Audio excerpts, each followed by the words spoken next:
The following program is brought to you by Total Theater Online. The views expressed do not necessarily represent those of the staff or management of WGBB. You're listening to the station that serves your community, 1240 WGBB. And now it's time for Dave's Gone By with David Lefkowitz. Well, there goes the neighborhood. Welcome, everybody, to Dave's Gone By, an hour of talk radio, comedy, and music on this Thursday, October 14th, 2004. This is our 97th episode. Was going to call it the wreck of the old 97, but it isn't a wreck at all. As a matter of fact, we've got a ton of stuff to do tonight. First and foremost, a special guest.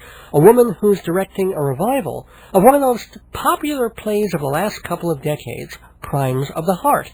Pamela Scott visits the neighborhood tonight.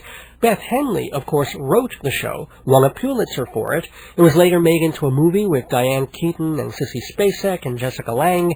And the show keeps getting done all over the country. It hasn't had a Broadway revival yet. There was an off-Broadway one 3 years ago, and now another off-Broadway mounting at the T. Schreiber Studio, 151 West 26th Street in Manhattan. Now, T. Schreiber sounds familiar. That's because I interviewed him a few months ago on this program, Terry Schreiber. Really fun to talk to, and we spoke about acting and directing and actor training. And we're going to go back in that vein tonight with my special guest, Pamela Scott, directing Crimes of the Heart at the Schreiber Studio. Pamela's also written a bunch of plays, and she's been an acting teacher for several years. She's a graduate of and a faculty member of the American Academy of Dramatic Arts. And over the years, she's taken classes with everyone from Betty Buckley to Gina Gershon to Don Johnson. So she's got anecdotes and pointed observations to make about theater and performance. So stay with us for that. Also on the program, part 2 of my chat with Neil Innes. Unofficially the 7th Python, officially the first or second Ruddle, also a friend to the Beatles, an original bonzo, and a quirky, catchy singer-songwriter in his own right. Neil was in town to play B.B. King's Blues Club on Sunday. He's on an East Coast tour, and I was hoping to spend about half an hour talking with him about all these aspects of his career. Everything from having a cameo in the Beatles' Magical Mystery Tour movie, to working with Monty Python's Eric Idle on sketches for Saturday Night Live. Well, we talked for more than an hour. Just a delightful conversation. And rather than chop it into nothing, I'm letting it roll and play out over 2 or 3 episodes, as I'm doing with the Tom Paxton interview I did a couple of weeks back.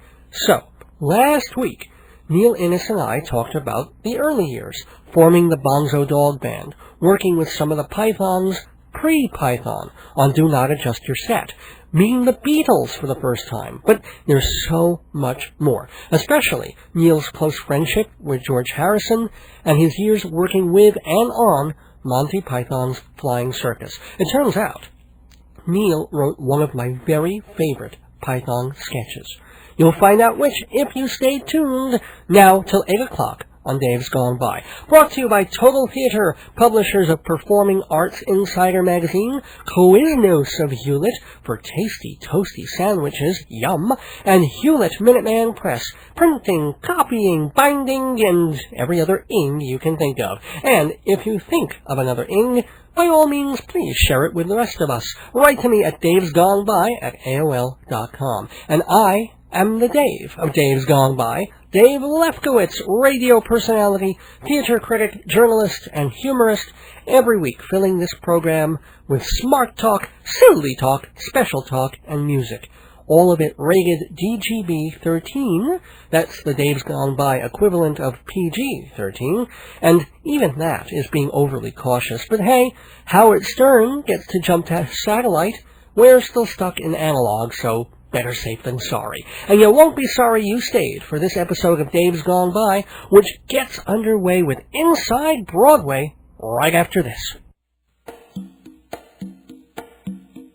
I've been telling you for months why you should use Hewlett Minuteman Press for all your copying and printing needs. But here's one of the owners, Mike Toron, to tell you why. Hi, how you doing? At Minuteman Press, our ultimate goal is service. We are your best source for the most complete line of printed products. You can check us out on the web at www.hewlett.minutemanpress.com.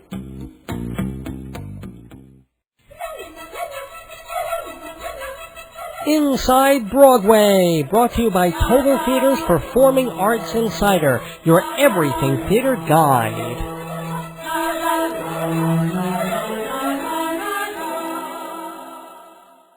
If Mary Tyler Moore was television's sweetheart, and Julia Roberts is America's sweetheart at the movies, I think it's fair to say that Broadway's sweetheart is Mary Louise Parker. She started there, getting her first big break in Prelude to a Kiss, first opposite Alec Baldwin, and then Timothy Hutton, who soon became her boyfriend. After Prelude, Parker didn't do a huge amount of theater, but a couple of roles proved choice, like playing Cherie in a revival of Picnic. That's where she met another ex-beau, Billy Crudup, or her unforgettable turn as Lil Bit in Paula Vogel's Pulitzer-winning How I Learned to Drive. And in 2000, she starred in another Pulitzer-winning play, Proof, a great performance that won Parker pretty much every acting award that year. She's done a lot of movies, too, with Fried Green Tomatoes probably her best known, and one of her film roles was in Longtime Companion, scripted by Craig Lucas, the guy who wrote Prelude. But, ironically, Parker wasn't cast in the film version of Prelude to a Kiss. She wasn't a big star.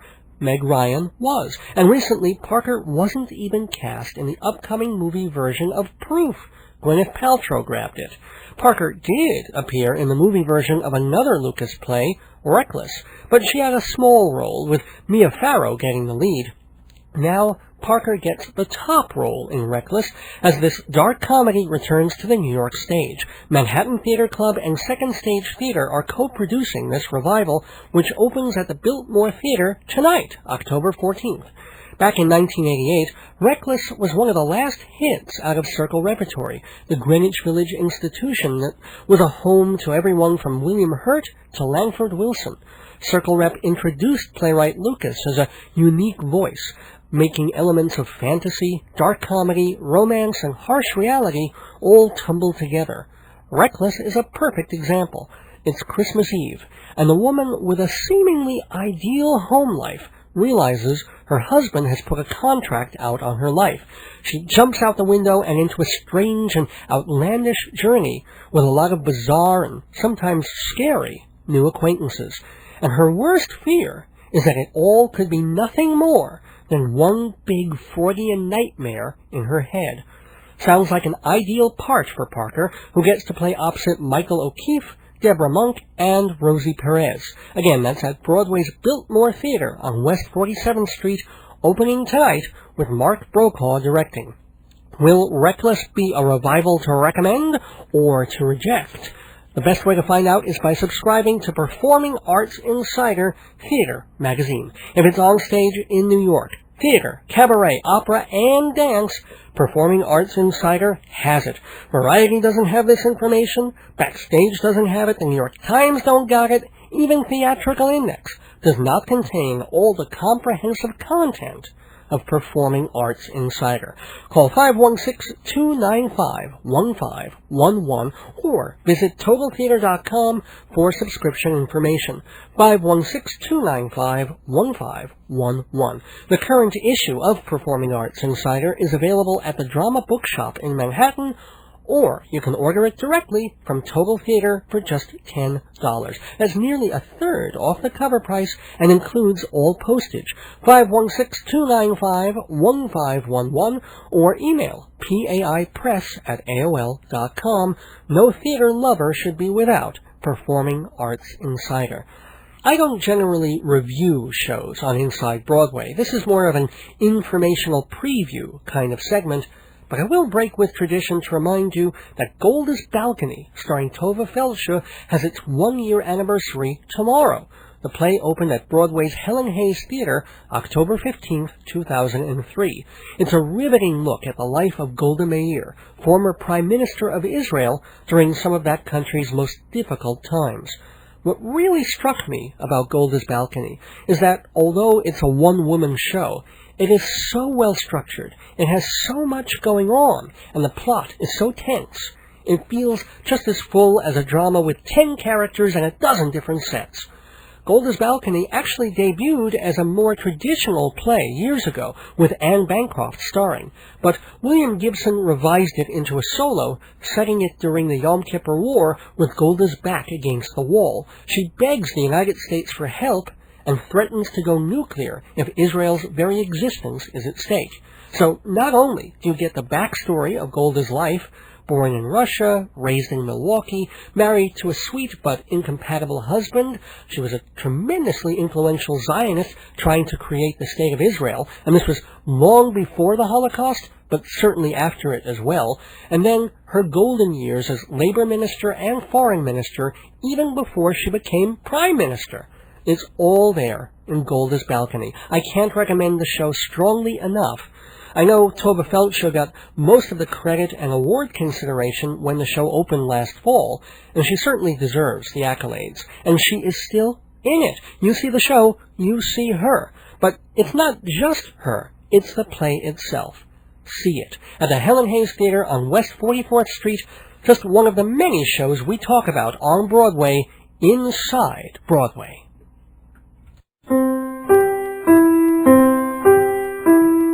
We've just been inside Broadway with Total Theater and Performing Arts Insider.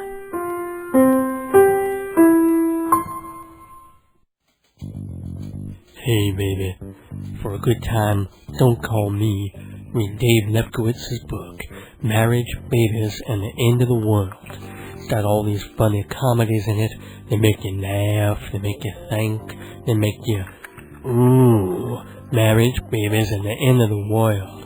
516-295-1511 or davesgoneby.com. If you like Dave on the air, you'll love him between the covers.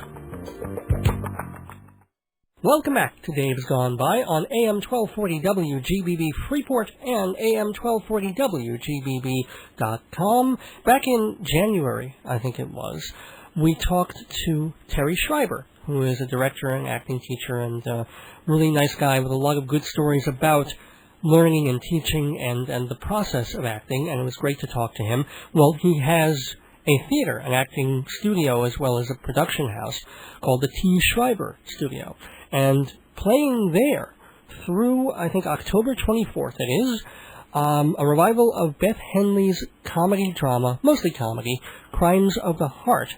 Now, why should you go out and see this production, since obviously there was a Broadway mounting of it a bunch of years ago that won the Pulitzer Prize, and it's been made into a movie. So what is special about this staging of this very popular play, Crimes of the Heart? Well, I figured I'd go to the source and ask the person who is directing it. Her name is Pamela Scott, and she's done a bunch of directing over the years and teaching at places like the American Academy of Dramatic Arts, where she is not only a graduate but part of their faculty.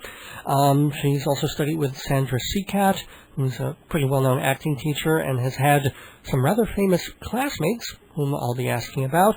Hello, Pamela Scott. Hello, Dave. How are you? I am good. How's Crimes of the Heart shaping up? Oh, it's shaping up beautifully. The cast is lovely. They're terrific. It's a wonderful, lovely play filled with that mix of tragedy and comedy, which is tricky to do, but a lot of fun. Was it your decision to stage the play, or did Terry come to you and say, well, this would really be good because we have a lot of women actresses? And yeah, it was sort of mutual, trying to find a play that did have good parts for women in it, and so that was one that we were fond of from a long time ago. So, if the listeners aren't, or don't remember or don't know the piece, just very quickly, what is it about?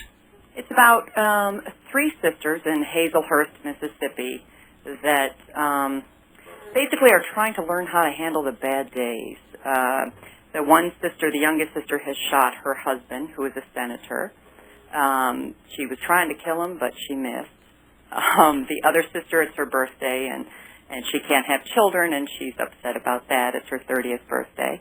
And the play takes place in 1974, so it's a little different being 30 in 74, a little different than it is now. And then the other sister is back in town to see about the youngest sister, and she was the one who has a reputation. She was known as cheap Christmas trash all over Copiah County. So it's just a mix of wacky characters that come in, and a nosy neighbor, and a lawyer, and an old boyfriend. So basically, they all get together. And you were familiar with the play, I guess, before this time. I mean, you've probably Yes. seen it and read it before, or even worked on scenes with it, or... Yes, lots of scenes get done in acting classes from this play, and I had seen the original Broadway production. with like Mary Beth Hurt was in that, and who else? It was like 20 years ago. I think it was it Mia Dillon? Yes. Yeah. And then, of course, I saw the movie and then read the play, and so it was always had a fond place in my heart, so it was good to be bringing these characters to life again. So directing the piece as a whole, did you learn anything new from the script? Did something jump out at you and say, oh, this is about this, or some moment that you never got before suddenly came to you and you were like, oh my gosh. I probably learned a lot through the directing of it, on how difficult it is to do that mix of comedy and drama, because if you step over one side, you have a drama. If you step over the other side, you have a comedy that doesn't have the drama, and you need both. Mm-hmm. So that was, as a director, that was the most that I learned through that, of working through that. What were some of the plays that really influenced you the most, your favorite plays, or if not that, then roles as you were an actress coming up? Yeah, roles, I guess... I've done a lot of showcase roles and a lot of writing and things like that, so that was a lot of fun. But I guess I do love this play, of course. Right. I like Paula Vogel's work, too, and a lot of How I Learned to Drive was, a terrific play. Shakespeare, of course. Who? That guy. That guy. The Bard guy, yeah. So he didn't really write them anyway. It was his wife or Thomas Middleton or someone. Yes, and I did a play at the Academy that's a kind of an odd play at times, but I loved it. It was Vinegar Tom by Carol Churchill. So here's the question that all the acting, well, pretty much anybody in any profession gets asked, but actors especially. At what point, when you were young, did you realize ... That I wanted to be an actor? Yeah. Oh, I remember doing shows as a little kid. Uh-huh. I grew up outside of Detroit, and I would put on shows when I was about 6 or 7 years old and actually charge people a nickel. And I would lip sync to Elvis Presley, and then I started, writing plays by hand and putting on those shows. And so it was pretty early on. I would say 7 or 8, I probably knew. And I always used to write, too. I would get out of bed in the middle of the night and write down story ideas and, act out things. So it was pretty much there. But then you were able to pursue it. I mean, you went to East Michigan University. Did you major in theater at that point? Yes, I did. I majored in theater and minored in literature. Mm-hmm. And then I quit in my senior year when I auditioned for the Academy. I quit school in my senior year, and my dad was very supportive. He said, well, your goal wasn't to be a college graduate, it was to be an actor, so go ahead and go. So I came out to New York and went to the American Academy for 3 years and graduated, and then I did end up, getting my bachelor's degree a few years later. And were you in any off-Broadway or major off-Broadway or Broadway productions? No, nothing major. I did one show at the Public Theater. What show? It was with the Latino Festival. Okay. Peggy and Jackson. So. Okay. So, Sorry, That's okay. Just Pep had so many shows going through there at one point. It was like it's hard to. But was that tough for you? Going through and then. Because a lot of times you'll hear people interview actors on stuff, and, well, they went through this period, and then they got the part, or the role on a sitcom or something. You I assume, were trying to make a living and as an actress and make your name. Was there a point when you suddenly said, wait a minute, it's not, I'm working, but I'm not really making a living at this, and it's not going to happen? Well, no, it didn't really happen like that. More what did take place was I was waitressing nights for years, and I would do all the workshops during the day and auditions and things like that. And what began to happen as I started studying with Sandra Seacat was I started writing more than I had been, and the writing started to come to the front burner, and the acting slowly got pushed to the back burner. I started at first when I started writing, I was putting myself in my plays. The first one or two one-acts that I did, I acted in, and then I started, producing and directing and stuff like that. So it kept getting pushed back. And I find that everything I do related to theater, or film or the business, I just love it so much that, it hasn't been like I miss acting. I still love acting and that, and, I still do it once in a while, but mostly it was, I kept being pulled in other directions too, which I really loved. So you've been really concentrating then, to some level, on the directing, but also on writing plays. Right. And I noticed one of the questions I was going to ask towards the very end is on your resume on, I think it's the American Dramatic Arts Academy thing. Mm-hmm. It says that you're in the middle of writing 2 or 3 screenplays, as we all are. But is that selling out, or is that just part of the process that, well, look, if I write plays, I can write screenplays too, Well, that's, I had one option a long time ago, and that's the one that was basically got me started writing again, and then it was option, and then I sort of took a break from that and started writing plays, and then I went back and did another script version of that, and right now it's being sent out. Terry's been very supportive with the screenplay. He really liked it, so he's sending it out, and my agent is sending it out, so hopefully something will happen with it. Wait a minute, you're talking about the one that was already optioned? It was optioned a long time ago, yeah, like 10 years ago, and then it didn't. They didn't make it, and then it reverted. I got it. And then it comes back, yeah. Yeah, that's how writers live in California, on options. Right. They don't have to make anything; they just have to get it optioned for a year or two. Right. Why should actors go to acting school? Well, I believe acting is something that can be learned. Yes, talent, you can't teach talent necessarily, but you can teach acting. And I've seen so much growth with students, with actors. You can say one thing, it's like they say if a teacher says, that 10 teachers can tell you something, then one teacher can say it, and it all comes together. Mm. And I've watched such growth among students that it's just, you can't tell me that it can't be taught. It can. It's a wonderful thing to watch the young actors grow too. It's really great.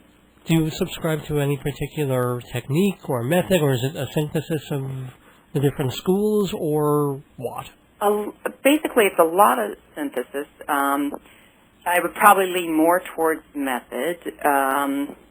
And, more of the sense memory and exercises like that. I do a lot of that and relaxation.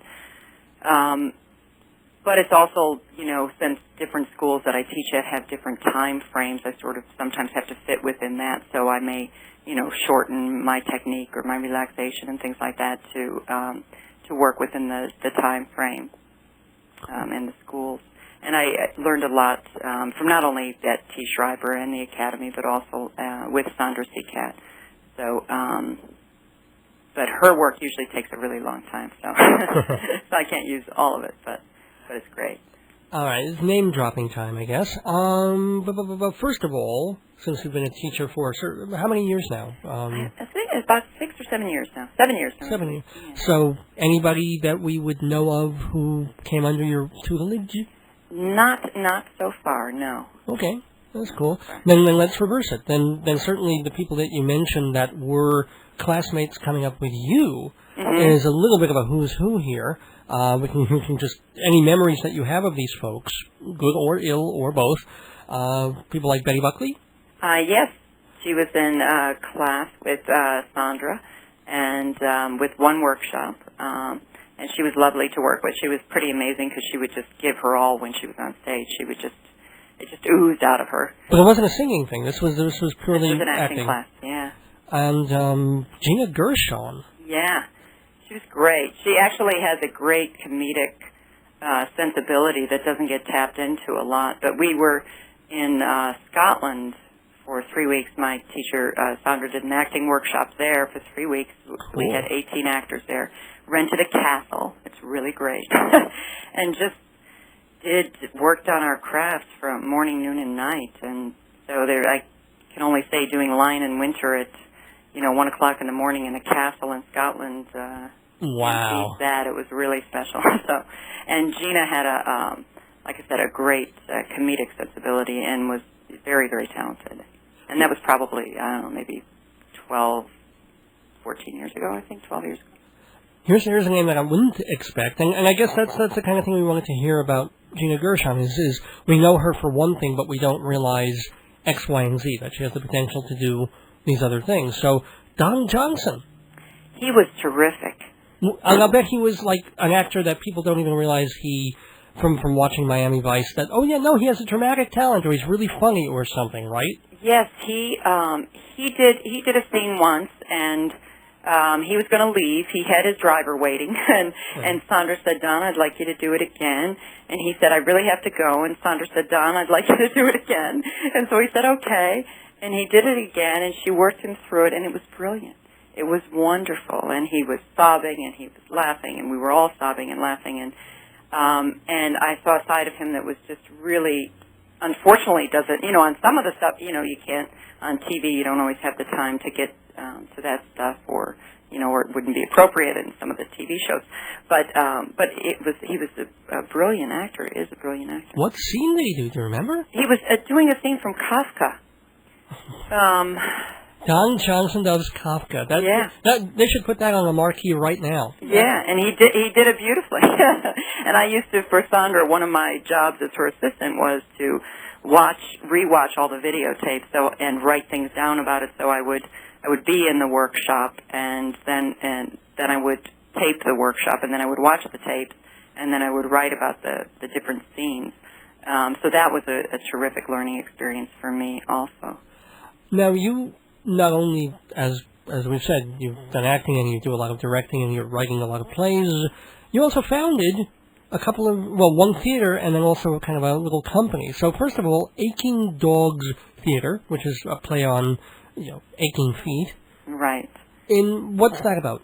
Well, that is, which is a great thing, is that the union, the Hotel Restaurant Workers Union, Local 6, and the Hotel Trades Council, which is AFL-CIO, decided that they had so many members that were actors, being in the restaurant business, that they would fund a theater company for their members to be able to hone their craft and, possibly get jobs on the outside. So they wanted to support their members who were actors. So they fund a theater company that I'm the producing artistic director, and we do 1 or 2 shows a year and cast as many members as we can. Usually it's between 13 and 20 members.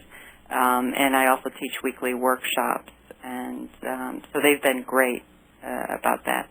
And then there's also Lunch Live. Lunch Live is something that I created because a lot of the students I was working with didn't have an opportunity to showcase. Either some of them might have worked full-time or just couldn't find the opportunity to do a showcase. So I put together this Lunch Live where we basically feed industry, bribe them shamelessly to coming to the show by giving them a free lunch and singing our show. So we put together usually between 4 and 6 short scenes, 5 to 10 minute scenes, and the actors act in it, and Scotty gets industry to come to it, and we invite industry to come. Yeah, I mean, being a theater critic myself for all these years, I know, and it's true about my colleagues, that, they have 100 plays to choose from being in New York at any given time. But if you say, there's free food, I swear to God, suddenly 90% of the other plays fall off, and it's like, well, let's see, I really want to see this one, but free food on this one, I don't have to pay for dinner. That's right, and it was also our way of saying thank you to what industry. One of the things I found too is, actors in the business, they're always looking for work. So this was a nice way to say thank you to people in the industry for finding work for actors. Well, speaking of work, basically last question I want to talk to you about is, because you're doing all this writing, you have a play of your own that is going to be going up at the Producers Club 2. It's a few weeks from now. It's December 1st through 5th Well, this is the Aching Dogs Theater, yes. Oh, it's the Aching Dogs, okay, yeah. Yes, and we're actually figuring out which plays we're doing yet. So I'm not 100% sure if it's going to be a play of mine or if it's going to be several one-acts or... Oh, I thought it was going to be Servers, because it was well, about Service waitressing. was done last year. Okay. But it, we had talked about, either doing Servers 2, if I could write it fast enough, or something like that. But that was, I'm sorry for the misunderstanding, that was done last year. And Servers is about your time waitressing, I assume. Yeah. Sort of your personal experience. So what's the best story that came out of that, the most memorable moment as an actress/waitress? Oh, let's see, the most, I guess would be waiting on people, and then on my break, flying downstairs to the locker room, taking off my uniform, putting on an audition outfit, taking a cab down somewhere to, go to an audition and run to an audition, and then taking a cab back and running back and having my break cost me $30 or whatever in cab fare, and then putting my uniform back on and being able to, go right back into, hi, what would you like to drink? Yeah. And I guess the converse question then is, or obverse or reverse, or one of the verses, is your strangest, either most wonderful or worst, audition experience. Going in and not quite being prepared as an actor or singer. When I first started out, I think the first audition I ever went to, we weren't really allowed to go to auditions at the Academy because they didn't want you to, they wanted you to know what you were doing before you went, and good point. But I went anyways, and I didn't have a headshot or a resume, and I went in and sang a song and got the words all wrong, and then at the end they said, well, we'll call you, thank you, and I thought, well, not likely since you don't even have my number. So, but I just wanted to get the experience of being up in front of people and trying it. Well, just reminding folks that up in front of people right now is Crimes of the Heart. It's playing at the T. Schreiber Studio, 151 West 26th Street. Tickets are 212-352-3101. It's a classic show. It's won a Pulitzer and remains part of the American canon at this point. And directing it at the Schreiber Studio has been my guest, Pamela Scott. I want to wish you best of luck on the show. It's running to the 24th, right? Right. And so best of luck on that. Best of luck on the plays you're writing. And if there was one thing that, another bit of encouragement that you would give people who are coming up as actors and actresses, what would that be? That would be to follow your dream. The money will come later. I've been telling my mom and dad that for years. Now I'm telling my wife that. Now, well, but lots of times I have many students that come to me that are older that say they wish, they would have had the support to do it when they were younger, and I'm just lucky that I feel lucky that I got the support from my family to follow my dream, and it may have changed along the years, but I'm very happy.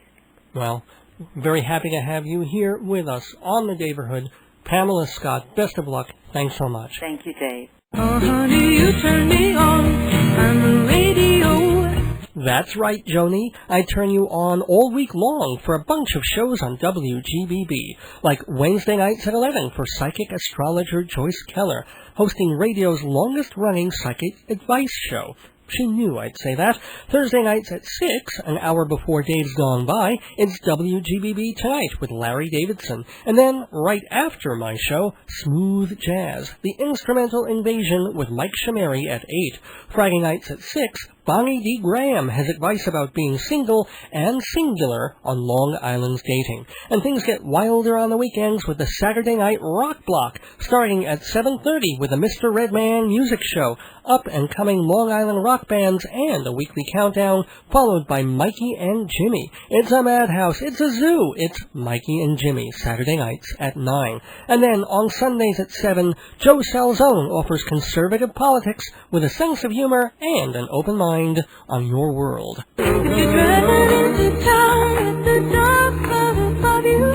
Dial in AM 1240 WGBB for Joyce Keller, Wednesday nights at 11, Larry Davidson, Thursdays at 6, yours truly at 7, Mike Shameri, Thursdays at 8, Bonnie D. Graham, Fridays at 6, The Rock Block, Saturdays from 7:30 to 10, and Joe Salzone, Sundays at 7. Call me at the station, the lines are open. Welcome back to Dave's Gone By on AM 1240 WGBB in Freeport and AM 1240 WGBB.com live streaming on the web. Well, we've already had one guest on this program, the delightful Pamela Scott. Now we have guest part two from last week, my conversation with Neil Innes, unofficially known as the Seventh Python because he worked with that troupe. He was also pretty close with a couple of the Beatles, which later led to the Ruggles, and so much more. So, where we were last talking, he had met the Beatles already. He was describing how he was afraid of John Lennon, kind of. He was such a strange and powerful personality that he was almost, as he said, terrified of them. But he had a very different experience with George Harrison, and I asked him about that. Well, George became very good friends with Eric. And I think both their marriages went a bit wrong at the same time. And I was, playing in a pub, and George and Eric came down, and we just sort of hit it off, really, and George was on in Rutland Weekend Television and doing things. And, I don't know, my wife Yvonne, who's coming on the tour with me, it's just the two of us,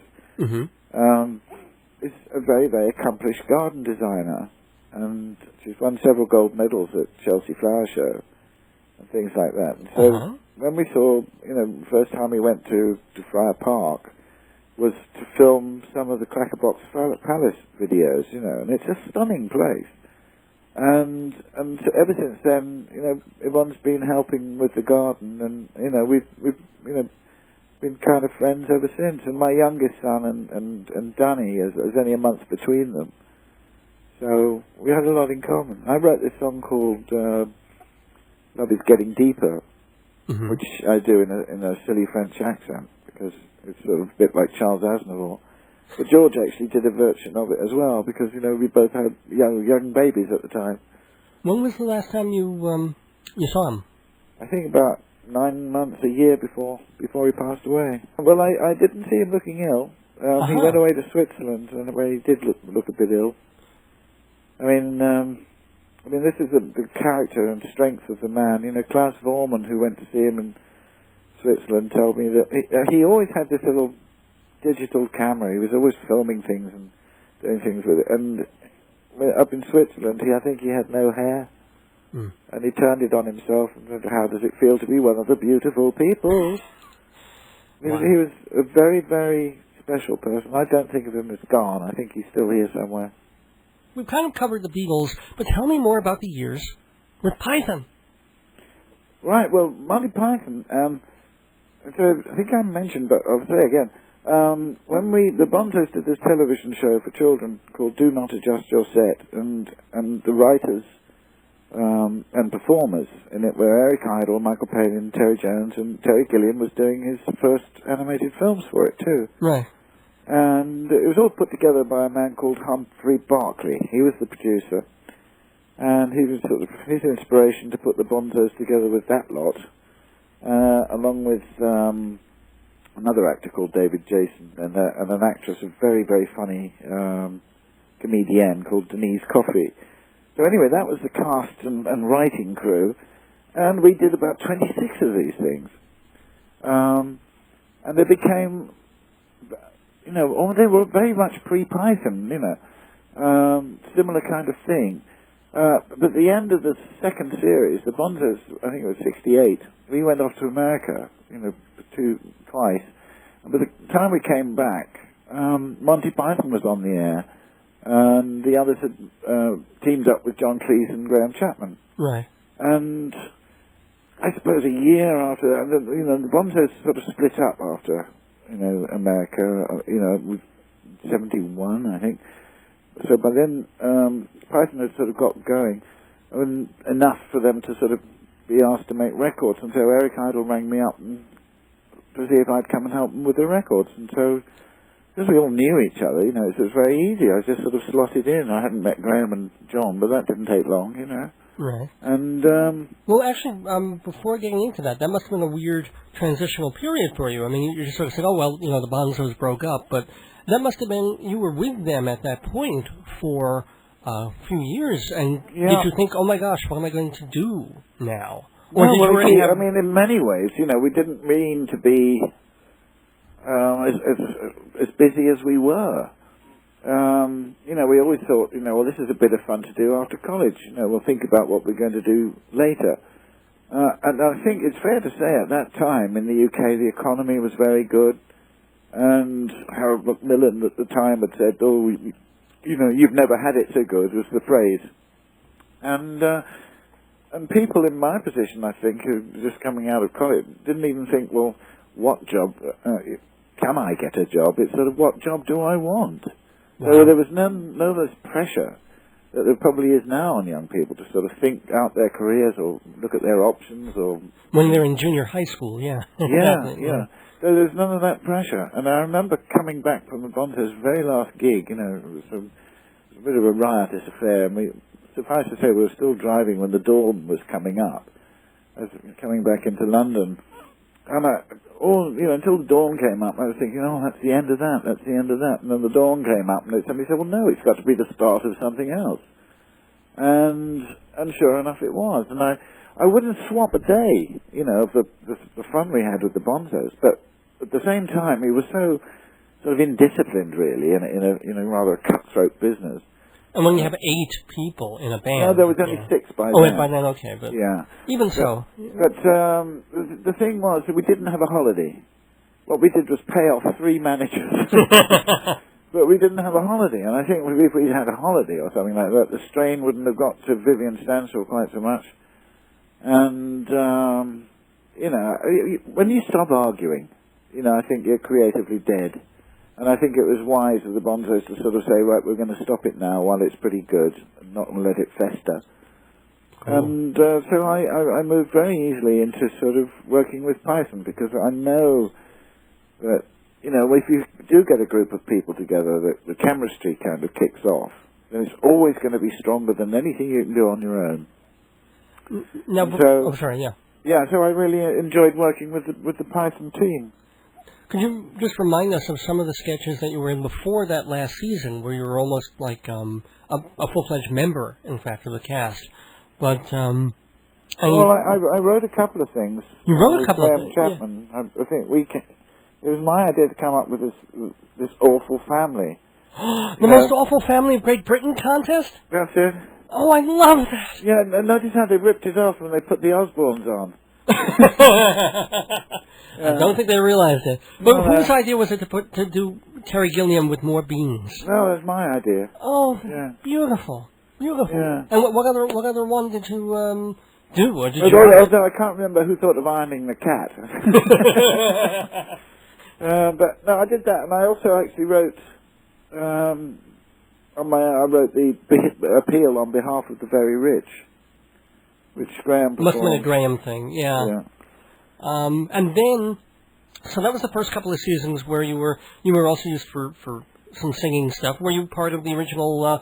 Were you one of the Fred Tomlinson singers? I mean, no, they just I wasn't. bring it. Okay, no.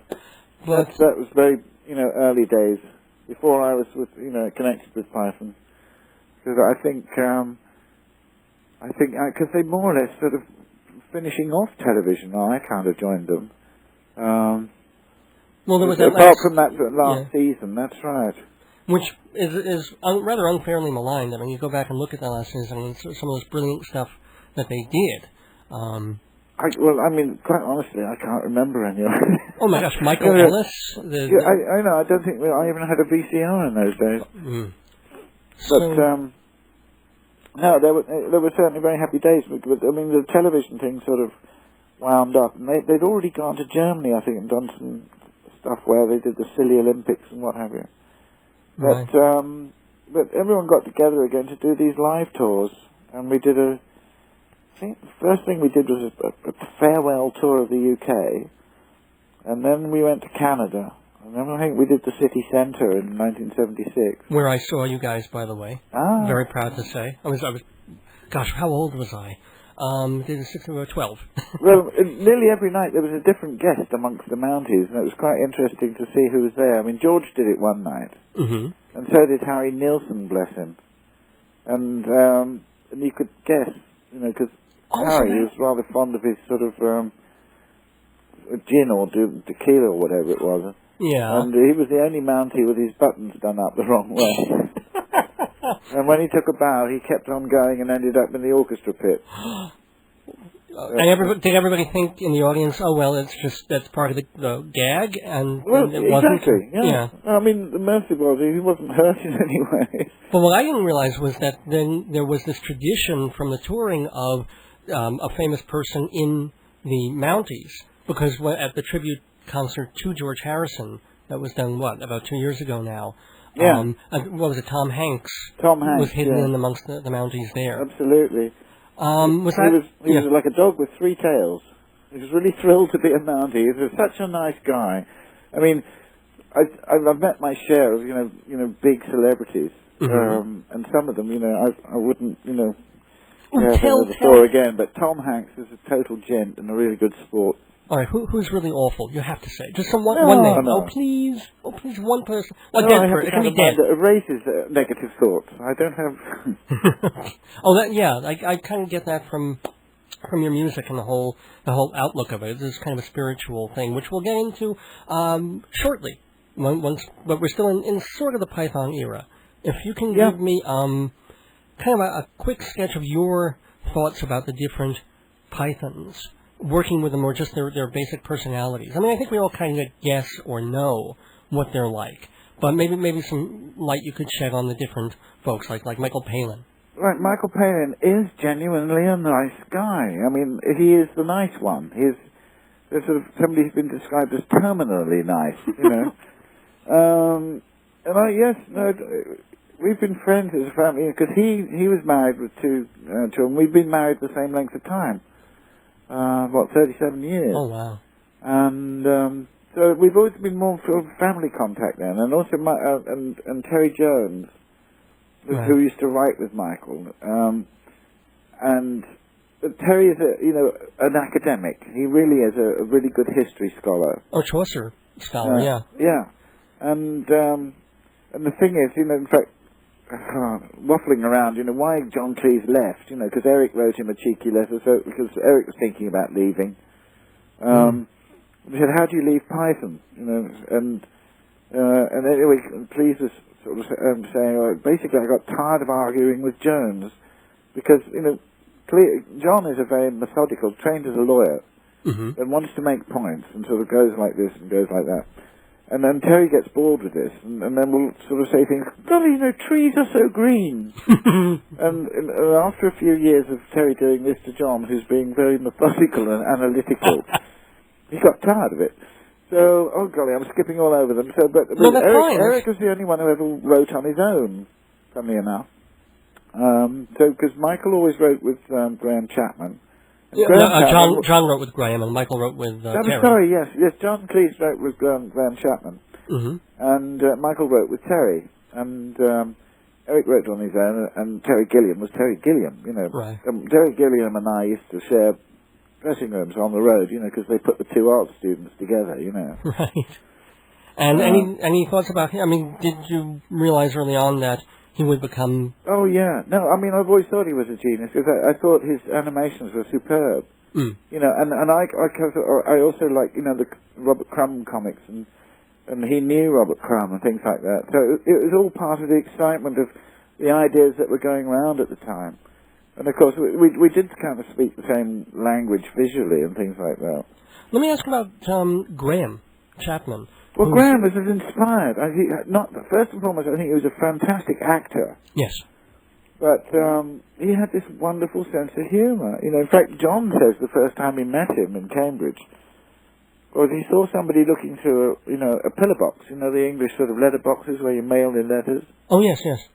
He was looking in the slit of it and winding a handle like it was one of those peekaboo shows, with the flick photographs, what the butler saw, they call them here. Right. I don't know if you've ever had them over there. Well, I guess in the early days of peep shows. Yeah, they must have done down on Coney Island and things like that. So anyway, to Clee's legal mind, seeing somebody doing this, must have been quite intriguing.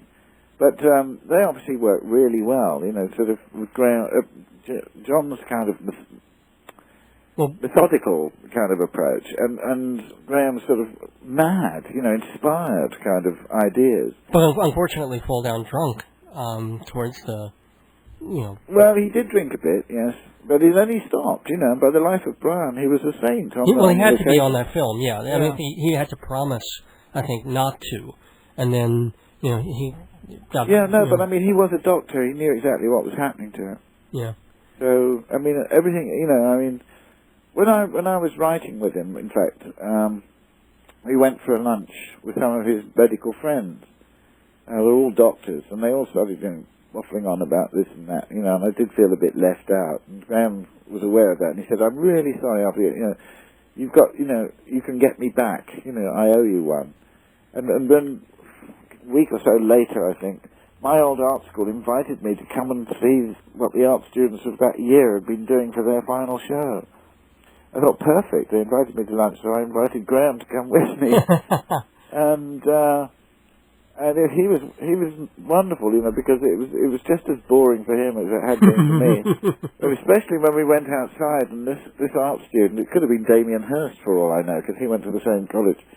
But he had about 18 other students sort of sat in a kind of semicircle of chairs, and they all had a plastic instrument with which to toot and blow, and bits of strings came from their feet. And so any time he pulled a string, they had to toot their instrument. Cool. And then Graham sort of decided to light his pipe and roll over on his back with his legs and arms in the air like a dead insect.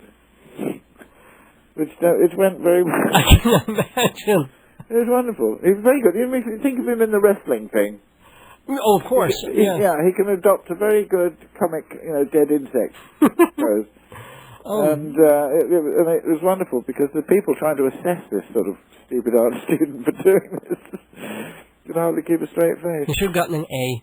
Absolutely. Oh, they should have done, yes, of course. I'd like to propose a toast. Big deal. I'd like to propose a toasty, a tasty toasty sub sandwich from Quiznos, like spicy Monterey Club, mesquite chicken, or smoked turkey on rosemary Parmesan bread, all made with quality ingredients like freshly sliced premium meats, crisp vegetables, and rich melted cheeses. And the bread, oven-toasted artisan bread the old-fashioned way. I'll drink to that. At Quiznos, you can sip a soft drink or one of their flavorful hearty soups. They've also got desserts and snacks, or you can keep an eye on carbs with toasty flatbreads and fresh, craveable salads like Roadhouse Ranch and Yin Yang Chicken. Aren't they the best? They sure are. Quiznos, now with a new store in Hewlett, Long Island, 1320 Broadway. Mention Dave's Gone By and get 10% off your meal. I'll drink to that. Everybody rise!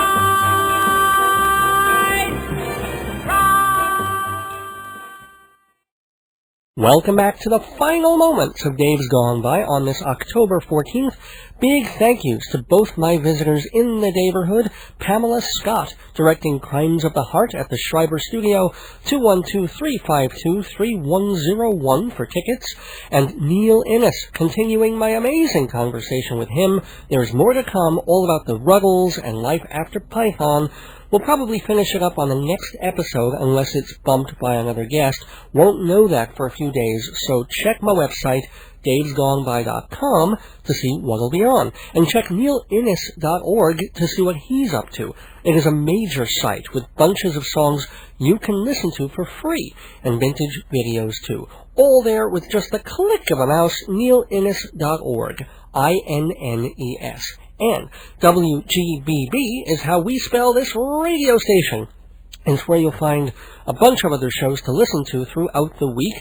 Long Island's Dating, Fridays at 6. Mr. Redman, Saturdays 7:30, followed by Mikey and Jimmy at 9. Your World with Joe Salzone, Sundays at 7, with election coverage Monday evening 2. Wednesdays at 11, call in to psychic advice giver Joyce Keller. Thursdays at 6, Larry Davidson hosting WGBB Tonight. 8 on Thursdays, it's Mike Shimeri with Smooth Jazz. And Thursdays in between, Dave's Gone By, of course. Oh, and a reminder, for a while I've been having a second show on Thursday nights, Filler Up. Just an hour of music and a little talk. Program director Tom Ross has been very supportive of that show, and it's not going away. It's just moving a little later in the evening. Depending on the night, you might find it at 8:30 or 9, but for the most part, Filler Up will still be here on Thursday's brand new shows, just like Dave's Gone By, which, by the way, is supported by 3 very excellent sponsors: Tasty Toasty Quiznos of Hewlett, 1320 Broadway for lunch or dinner, and Hewlett Minuteman Press. If it involves paper or printing, they can do it, and reasonably too. And Total Theater, publishers of Performing Arts Insider Theater Magazine.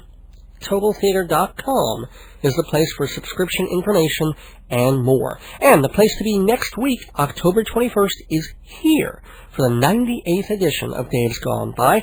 I want to thank you for being with me this week and every week. Thanks also to my wonderful wife, Joyce, for all her encouragement and love. And big thank you to Dr. Demento. I didn't have time to mention it, but Dr. Demento played a song of mine on his syndicated radio show this past weekend. He played my tribute to Jeopardy Ken. Ken Jennings, the wunderkind who's just been running the board over and over on Jeopardy. I played the song here a few weeks back, sent it in to Dr. D, and he played it alongside Weird Al Yankovic's I Lost on Jeopardy. So, of course, I'm thrilled. Everybody write or email Dr. Demento and request the song. I don't figure it'll make the Funny Five, but maybe they'll play it again when Ken finally loses. There's a rumor that happens in November. Anyway, thank you, Dr. Demento, for making another dream come true of mine, getting on your show.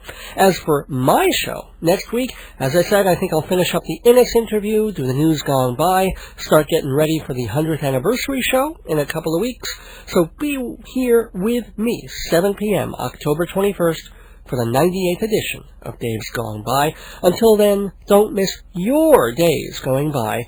This is Dave Lefkowitz. Good night. I'll take Dr. Demento for 2,000, Alex, and Gone By. Deep in his bank account, he's put $1 million. Some call it genius, while others call it luck. He looks like something that fell off a turnip truck. Everybody sing, hey, Jeopardy Ken, do it again. Jeopardy Ken, hey, Jeopardy Ken, what did you win? Jeopardy Ken. He comes from Utah and his brother picks his ties. Oh look, he won again! Surprise, surprise, surprise! He's such a marvel, he's the devil in disguise. All the Mormons sing, hey, Jeopardy Ken, do it again. Jeopardy Ken, hey, Jeopardy Ken, what did you win? Jeopardy Ken. He's just as smug as a computer geek can be. All the suspense is gone by Final Jeopardy. But no one else can run the board on potpourri. Alex Trebek sings, hey, Jeopardy Ken, do it again. Jeopardy Ken, hey, Jeopardy Ken, what did you win? Jeopardy Ken, hey, Jeopardy Ken, do it again. Jeopardy Ken, hey, Jeopardy Ken, what did you win? Jeopardy Ken.